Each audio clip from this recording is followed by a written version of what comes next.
You're still stuck to Paul Klee? I'm reading his notebook actually, and it is so impressive how this artist and how this person is seeing nature.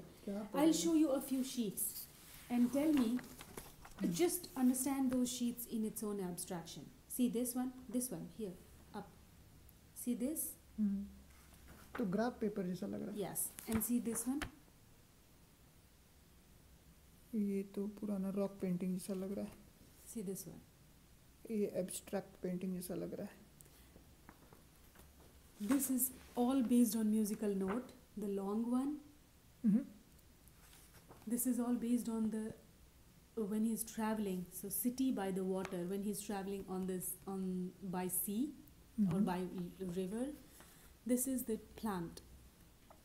Now when you see an artist like Paul Klee, who's so obsessed, no, he's not obsessed, he's so deep into nature that he's seeing every motion, action, friction, texture, landscape, everything, and then when he churns it out, it becomes so abstracted that you can actually miss it for prehistoric rock paintings. लेकिन nature से obsessed या प्रभावित होने वाले Paul क्ली पहले artist नहीं थे. उनसे पहले लियोनार्डो दा विंची का बहुत मतलब मैसिव काम है, और सारा का सारा वो कहते थे कि नेचर ही उनका टीचर है. Leonardo da Vinci more was like an inventor.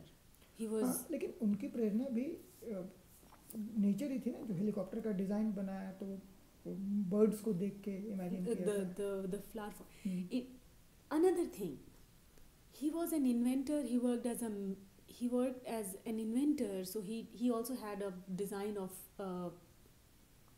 what is that, those machines that go anyways, submarines and quite a few things. But this person, he's so obsessed about music. Everything is his musical note, so he's responding to vibrations and music and landscape as a musician. Now see, I see it more like a sound wave, like I see sounds and colors. हमको लगता है कि यार सबसे important है कि nature